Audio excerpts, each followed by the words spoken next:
Hi, my name is Ryan Lowe, and welcome to Ryan Loves Golf. My guest today is Kevin Chen.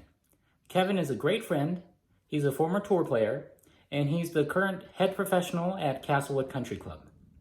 Please join us today as we talk about his experiences playing professional golf in Asia, as well as the current golf industry conditions here in California. So if you're a junior golfer, or if you're a parent of a junior golfer, or if you're a college player looking to turn professional, I think you'll find today's interview to be very enlightening. Good, yeah. Hey, Kevin, thanks for Yeah, joining us. yeah, absolutely. You want me to wear my visor, or it That's doesn't matter? fine. Yeah, I like it. I like it. So you got a How's busy day everything? ahead? Are you in the office right now? No. At home. So off Uh-huh. today. Yeah, it must be pretty crazy out there lately. Everybody wants to go play Oh my golf now. gosh, it's last month we did like 6,000 rounds. So Jeez. and it's been busy. Are we recording right now or not yet? Uh, yeah, we could. I We mean, I could. can edit it out later. Oh, okay. Yeah, it's been really busy. We opened May 4th, right after the shelter in place lifted for golf courses, Hmm. and it's been nonstop. We were a first come first serve Hmm. policy where you could just show up and play, and now we had to go to a tee time system to um, kind of space everyone out. But we've been booked very well, solid, and it's crazy how many people are coming out. So That's amazing. Yeah. Do you yeah. feel like you're gonna make up for, maybe the couple of months you lost in March and April? Yeah, so looking at rounds compared to last year, we were up almost about 10 to 15% over last year. So May to May and June is already ahead of last year. So we're Okay. probably comparable to almost 2017, 2018 numbers. Oh, So wow. yeah. Well, that's good news considering, I mean, a lot of other businesses are struggling right now. So hopefully hmm you can hmm keep the momentum up. Exactly. Yeah. Exactly. Yeah. Sales have been great too. So we did several promotions for like push carts. So we sent out an email to pre-order some push carts, and we sold like 40 the first day, and Wow. all the companies are back ordered till like July. Um, then we also had several demo days this past couple weeks, and we did probably close to 30,000 in just two vendors. So Wow. it's Well, been, it's that's been a good lot. news. That's good news. That's Yeah. strong momentum, and hopefully we can keep it up. hmm Yeah, I go to my local driving range over here in Foster City, Mariners Point, and Yeah.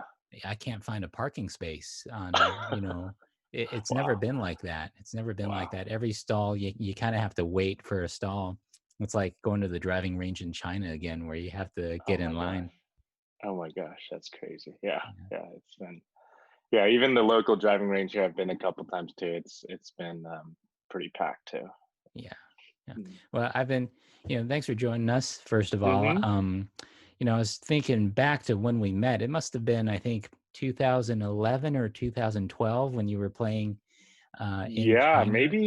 maybe as early as 2009, 2010. I know my first year full time in China was towards the end of 2008, 2009. Hmm. I was living out of Florida at the time. I was working with a coach there by the name of Jonathan Yarwood, who worked Hmm. with Michael Campbell, several U.S. amateur winners. Worked with Ben on for a while. Hmm. So we were out there training for a couple of years, and I decided to go out to Asia, to Far East, to kind of explore the opportunities in golf. And as you know, golf was booming over there, Sure. or just starting to. Hmm. So Hmm. playing opportunities would increase, and me being of Asian background Hmm. would be nice for me to travel the area too. Yeah. Mhm. Was your dad with you the entire time? I remember, David was Um, always with you. yeah, partially. So he would travel with me to events and kind of assist me. My Mandarin was okay, so Uh-huh. I could speak a little bit, just basic here and there. But getting to some of the complicated areas or more rural towns, like he helped me a lot. So it was good to have him traveling with me. And it gets lonely out there. I mean, if you're not traveling with friends or family, you've got to really have a good mind on your shoulders if you're traveling alone. Yeah, yeah, I can imagine. Is your dad what got you into golf? Yeah. So he played for quite a while. I probably started when I was about four or so, Uh-huh. and then seriously playing when I was probably about seven. I lived in Hong Kong. I was born in the U.S. and lived in Hong Kong for about 4 years, Hmm. and then moved back to the U.S. when I was seven. And then that's when I picked it up. I think it was right around the era of Tiger kind Yeah, of closing out his amateur career. sure. And then by the time he won his first Masters in '97, I was 12. So, Hmm. Hmm. right around that time, everyone had that Sunday red shirt, that Nike swoosh cap. So it was a big impetus to a lot of the people my age playing golf right now. Sure. Well, that's interesting. I mean, that's the Tiger generation. Maybe, Hmm. when we look back, 15 years from now, there's going to be a whole COVID generation of golfers. I believe it.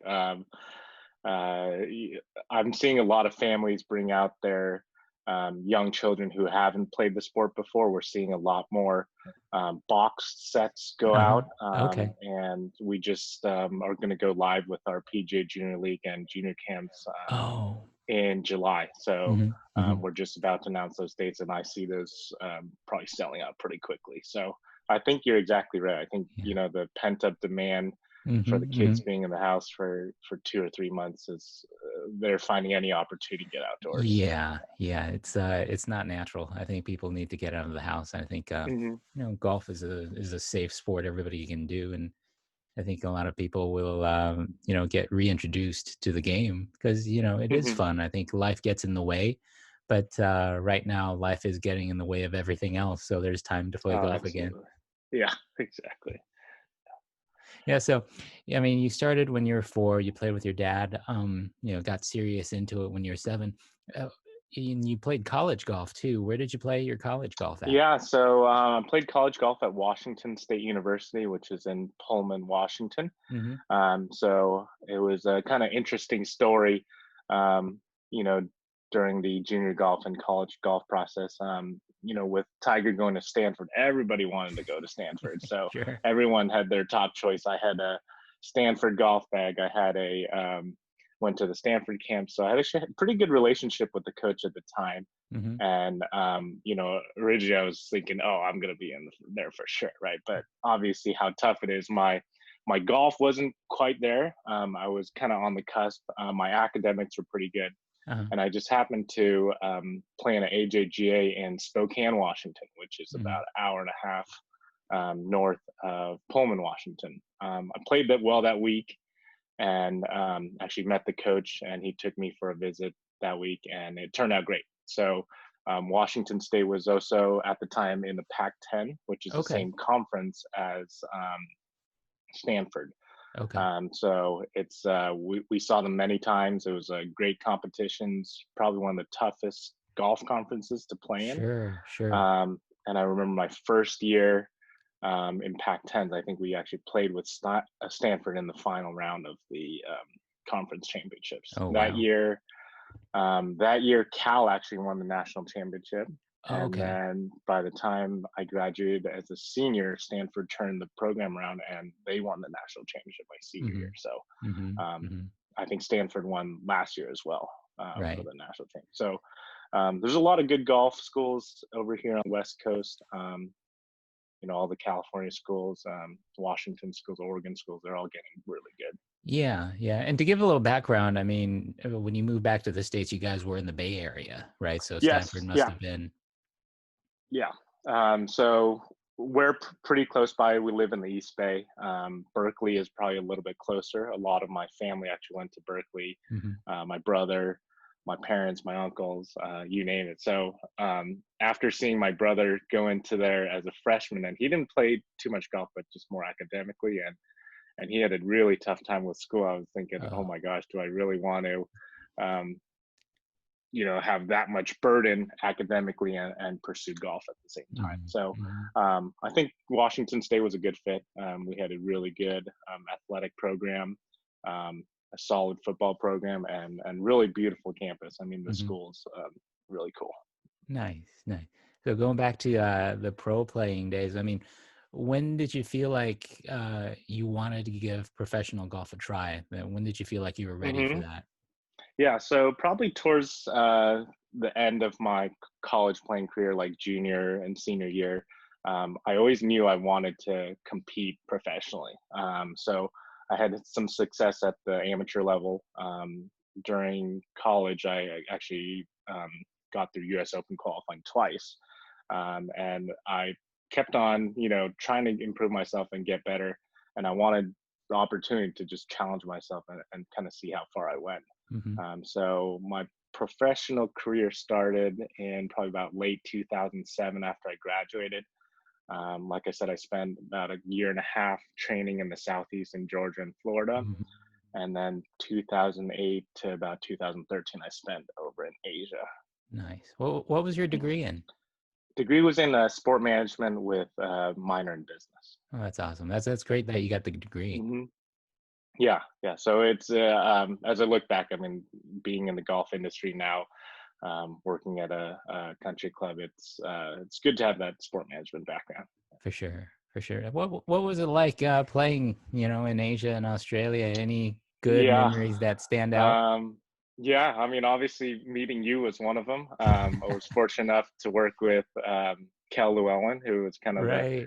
contact. So just being able to practice and play alongside Liang Wen Chong, Hmm. um, Hmm. learn from Kel's expertise of, being Asia's winningest coach, working with the Asian tour, so many of order of uh, order of merit winners, and it was awesome. Yeah. So yeah, one of the benefits was I was able to play some of the One Asia events as Mm-hmm.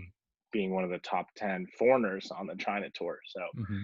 So Australian Open was a wonderful experience. So Uh-huh. played the Australian Open, the Australian PGA 2 years. I think my first and most favorite memory was probably one of the practice rounds at New South Wales Golf Club. So it's in Sydney, and it's pretty much right on the coast. And the Wednesday practice round, I faced some winds that I've never ever seen anything like before. Uh-huh. I believe it's either the fifth or the sixth hole. That's a straightaway par 5 into the ocean, Hmm. and they had a 2 floor or 3 floor TV tower, for Uh-huh. the camera towers. And on the very top platform, there's a wood plywood um, sheet board just as a platform, and the wind was so strong that it picked up the wood plywood board, broke it in sheets, and shreds of wood were kind of flying into the Oh my fairway. gosh. So the next tee box, the winds and rain started coming in. We took our umbrella to shield ourselves behind the sponsor board. So it was a memorable experience. I think that week it was really, really windy. Hmm. Hmm. I was playing probably 2 or 3 groups in front of Adam Scott and Oh. Greg Norman. Hmm. I was probably one of the earlier groups out, and they actually called play because of the 40 to 50 mile per hour winds. So Wow. we stopped play for about 3 hours. Jeez. So it was a fun experience. Golf courses are firm and fast there, Hmm. so never really playing that kind of course where it's sand based and that firm. I had to adapt with ball flights, learning how to play in the wind and things like that. So that's why Yeah. you see so many good Australian players play in the wind and play in firm, fast conditions. Hmm. Hmm. Yeah, I think back to those days when we were all at TNN. Those are pretty magical times if you Mm-hmm. if you go back and think about it. Kel was there, Chen Jing was there, you were Mm-hmm. there. We had the fitting center there, and Yeah, the Alan Chong would pop in every once in a while, absolutely. and Yeah. it was such a great like golfing island over there, and Yeah. everybody just Yeah. was able to focus on their little part of the game. It was Write a a book great about it community. someday. Yeah. Absolutely. Absolutely. So I mean, Kel, it was very fortunate to meet him. I think I actually met him through playing a practice round with Liang Wen Chong Hmm. at one of the One Asia events. But that was a really special partnership for me, Sure. being able to learn um, more about him as a person, but also kind of his experiences working with, Mm-hmm. um, Mm-hmm. some of the renowned golf coaches. Yeah.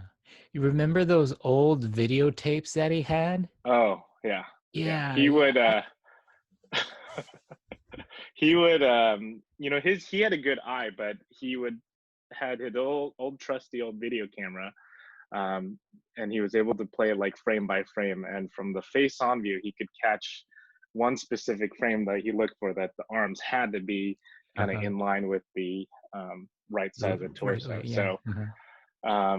I got him an iPad, and I tried to show him how to use it with the slow mo camera, but you know, I mean, Yeah, yeah. I they understand. just We all know. have parents, technology, Exactly.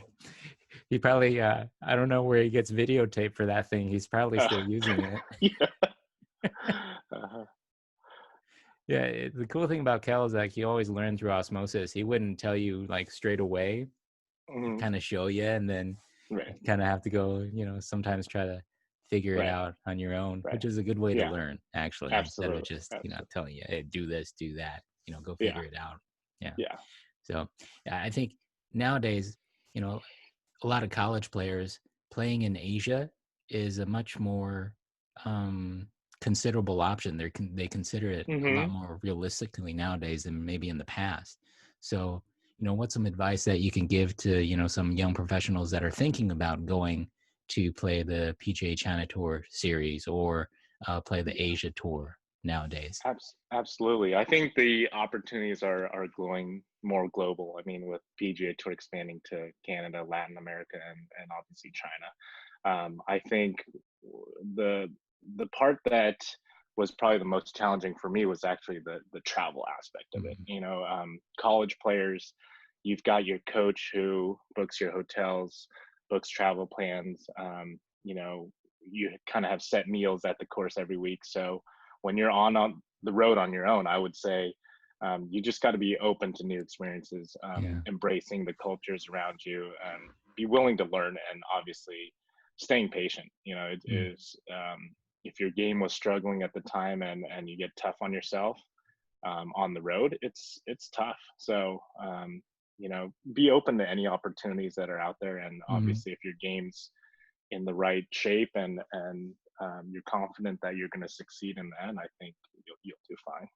Yeah, I'll tell you what. I mean, there are strong players. There's no weak tour nowadays. I Hmm. mean, you look at the tours out there in Asia. They're strong players out there. So Yeah. they have to bring their game. Right. Yeah, you're seeing that with several Chinese players on the Mm, PGA Tour now, who graduated through, obviously, PGA Tour China, and then the Corn Ferry. So mm, if you're playing at the top of any tour, and winning, I think you can compete at the top stage. hmm. Now, how long did you play in China for? Was it about 4 or 5 years? Yeah, about 4 to 5 years. Uh-huh, Yeah. uh-huh. And like, was there a moment where you felt like, well, you've given this a try, and might not have been working out for you, and it might be time to think about something else? Yeah, yeah. So actually, what happened was, I actually had a back injury. Uh, I had a kind of lower disc bulge between the L4 and L5 when I was doing some workouts. So that happened in kind of late 2011. I tried playing through it through the full year of 2012, and kind of early to mid 2013 was when I realized um, it was going to be a tough. It was a uphill battle. I mhm, would travel to events thinking I was ready to go, and then just doing something as simple as kind of picking up a tee would make my back go out for the week. So mm, at that time, I thought, let's get back to the States, and I was going to pursue a PGA of America Class A mhm, certification. mhm. So that's obviously a valuable asset to have. Right. So I'm enrolled in that program. Was still trying to play, and get my game sharp. And I just happened to find an opportunity as a golf professional at one of our country clubs here in the East Bay, which is called Castlewood Country Club. Mm-hmm, mm-hmm. So found a good opportunity with them. It was interesting enough that my coach growing up through middle school and high school was the head pro there. So it kind of came full circle, and I ended up where he's at. And then I guess, a couple years ago, I was named the head pro there as well. So it's was an interesting career, and I think it was the right decision. Do I wish that I physically would have been in better shape to play more? Absolutely. I mean, I still miss the competition. I still dream about playing on the tour every single day. So I don't think I'll ever lose that drive, but I enjoy where I'm at now. Yeah, well, you gave it a shot, and you're a strong player, Kevin. So now that you're a Class A, you're a club pro. I think you got the CPCs in your future. If you have some more Yeah, time to dedicate to absolutely. your game, right? So Right. I think the high level play, talent, I don't think ever goes away. It just hmm depends on how much time that you can put into it. But Exactly. You're yeah, exactly right. Yeah. yeah. So maybe we'll see you at the PGA Yeah. Championship some of these days. Yeah. Yeah. Yeah. So it's interesting. I mean, they just announced yesterday that they're holding PGA this year at Harding Park without fans. So yeah, I think that's a Yeah. great opportunity for the PGA professionals. Allowing you to keep your game in check and competing as much as you want through section events, awarding a certain number of slots to the PGA Professional Championship, and then I think it's usually awarding about the top 20 to the PGA Championship. So that's another route that people can go. Yeah. So what do you like most about being the head pro? Yeah, so obviously there's a lot of responsibility dealing with member interactions, member satisfaction, service standards, but I think it's fun being able to design player development programs, working with our juniors, running the golf shop operation. So coming from a background in professional golf, I never really saw the other side of it where you had to run the club operations, run the golf course, but it's fun. It's every day kind of brings us different challenges, whether it's servicing member needs or you know placing an order for a custom set of clubs for a member. So like I said, you've got to be very adaptable. Right. It's very much a customer service mindset where you're trying to do everything you can to please the members. And it's a good club. We're at a 36-hole facility. We got 2 practice centers, 2 ranges.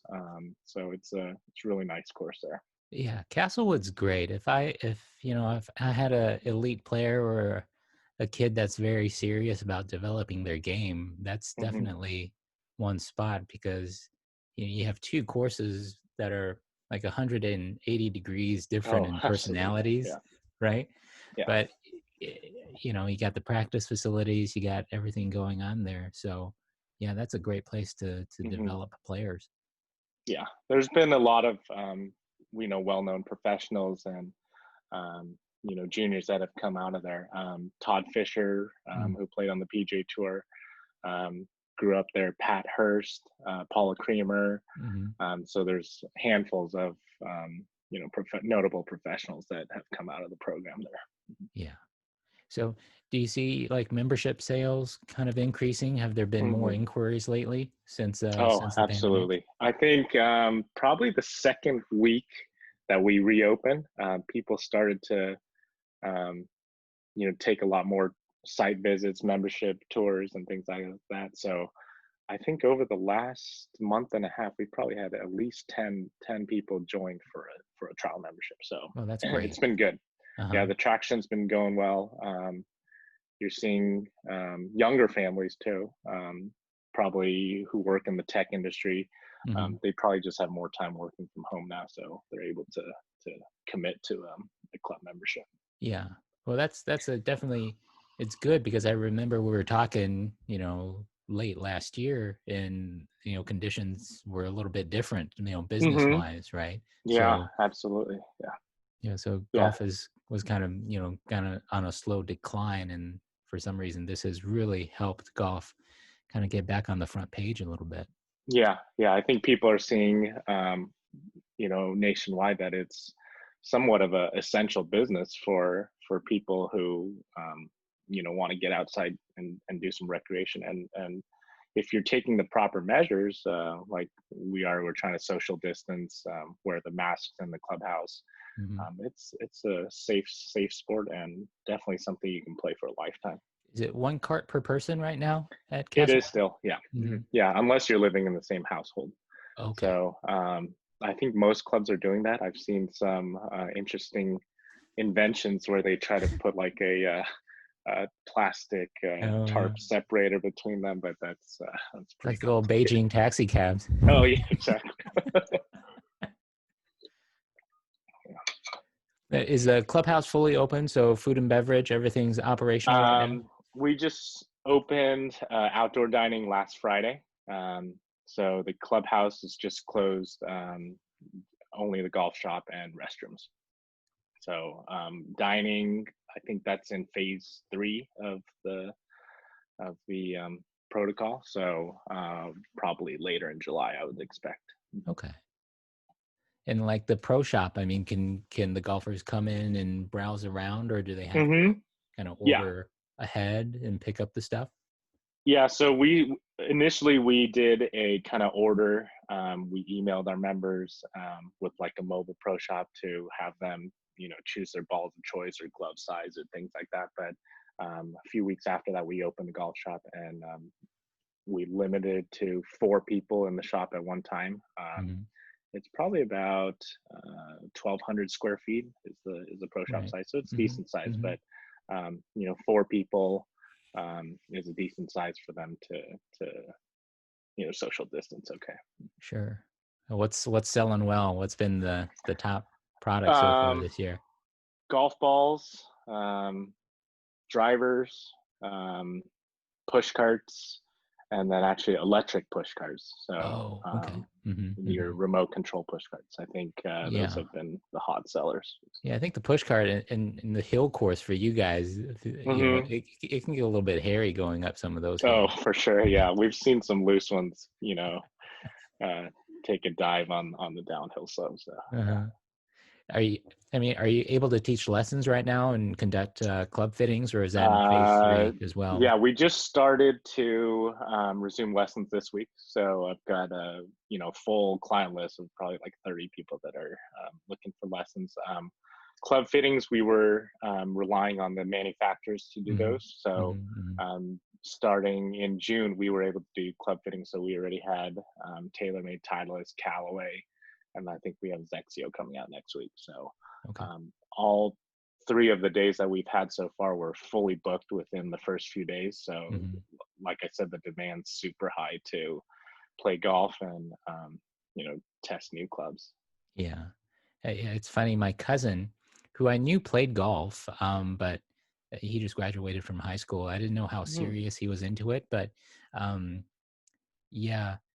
his mom gave me a call and said, hey, he's really getting into golf. Could you, take a little bit of time, play a little golf with him, maybe show him some stuff. First time I played with him, he just blew my mind away with, how good he was. Wow. And he's really, serious into it now. And, we've gone, taken him out to the driving range every week.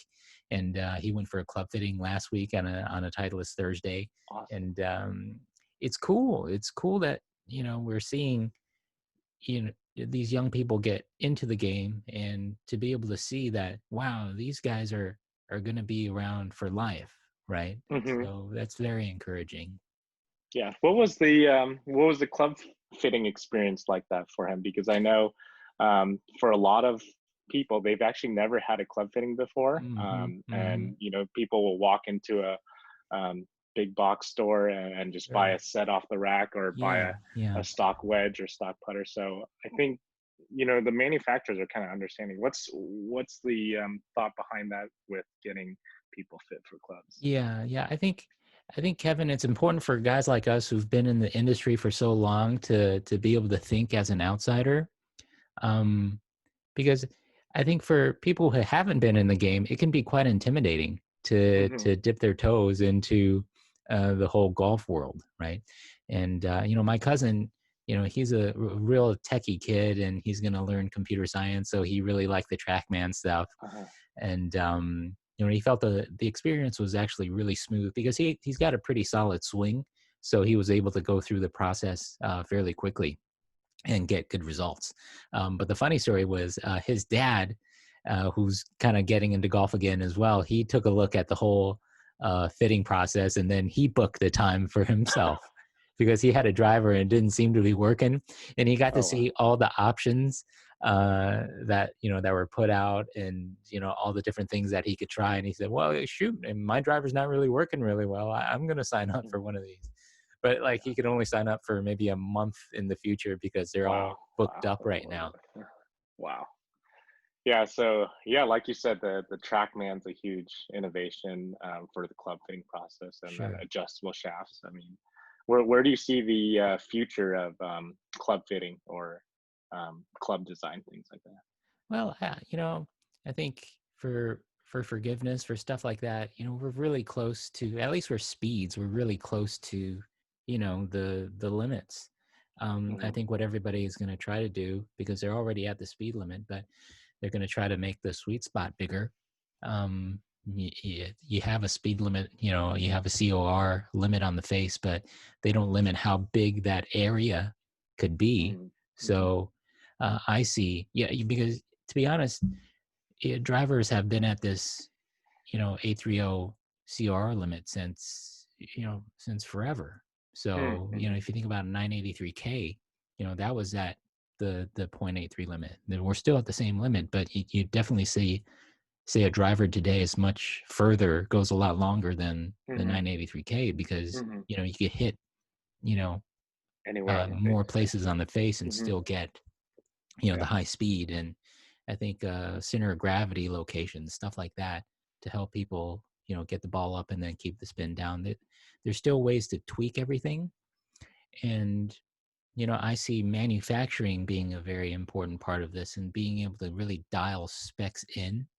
And even Mm-hmm. perhaps the future would be more when it comes to manufacturing, more custom manufacturing, and getting um, more of what would help a player dialed into their own individual club head. I see that being, Mm-hmm. um, something that technology can help in the future. So, these Interesting. are, Wow. all ahead of Yeah. us.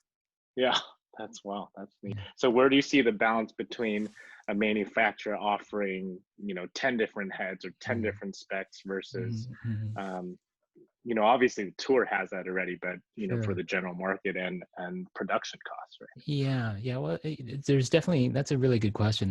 Seems to be a really big separation between what tour plays and then what the normal consumer plays. Um, I think the closest that is tied together is still with my old company, Titleist, where basically everything that you get in the shop is very similar or the same thing as what you would get on tour, Hmm. except for probably special grind wedges or the Circle T putters. But when I take a look at on Golf WRX, I take a look at the tour bags of some other manufacturers. None of those things are at retail, right? Hmm. Hmm. So yeah, I think the whole sports marketing industry is going to change because um, you really have to get into the current consumer mindset and to wonder, well, what's going to drive a consumer to buy a club? Is it because Hmm. Rory and DJ plays it? Is it Yeah. because the most people on tour play it? Yeah. um, or is it because you go through the fitting process and it's the most suitable one for you, right? And Yeah. hopefully Yeah. number three logically um, is the right decision, but I think anytime you're making a purchase, emotions get in the way. Yeah. Absolutely. and Absolutely. Yeah. and yeah, all of these different things are driving at the mind of a consumer, and then what makes Hmm. them purchase something in the end. It could be Right. anything. Yeah. Yeah. That's true. Yeah, I think if you took the same club that Tiger or Rory played and gave it to a regular Mm. golfer, they probably couldn't even get it off the ground. So, Yeah, it would be, yeah, for right. exactly, exactly. Oh, good, good. Cool. Well, yeah, Kevin, thanks so much for joining us today. I know you've been, super busy lately. So thanks for scratching out some time for us. Anything No before problem. we go that you'd like to share, perhaps with junior golfers or college golfers that are looking into playing professionally? Sure, sure. I would say with junior golfers, make sure you find yourself the right instructor, and stick with them for a while. I know growing up, I had probably only two, maybe three instructors before I got to college. So invest the time in. I would tell the parents to invest the time Hmm. to get your son or daughter lessons. Get them to involve the sport. I wouldn't necessarily push them to the point where they don't want to play, but give them the opportunity to learn the game, and just continue with it. And then I would say for high school, college golfers, really manage your time, um, plan out your schedule, plan out your workouts, your practice, and kind of manage your social life too, because that whole college atmosphere is a different world, being away from home for the first time. So, Yeah. but yeah, keep with it. Mhm. You mentioned something really interesting about the parents. How hands-on do you suggest them, to be? Should they be very hands-on, or should they just let the coach do their thing? Or it Yeah, depends on the kid? so I see it in two ways. I deal with quite a few junior golfers, and I have parents that are very supportive, that kind of attend my lessons too, and are understanding, and take a team approach where they try to understand where I'm coming from, whether it's a technical point or a course management aspect. And then there's other parents that kind of watch over me and kind of try to filter the information that I'm giving to the students. So I think in the beginning, it's really important to kind of set the boundaries clear, and say, okay, I'm the dad, and he's the coach. You're going to take his advice, but I'm going to be here as a resource. So Mhm. I think the most beneficial and successful stories are ones where they work together as a team, and Mhm. from the outset that they know, who's responsible for doing what. Mhm. Mhm. There almost needs to be a class for golf parenting. Oh, for sure, for sure. Yeah, yeah. There's actually a lot of good resources out there.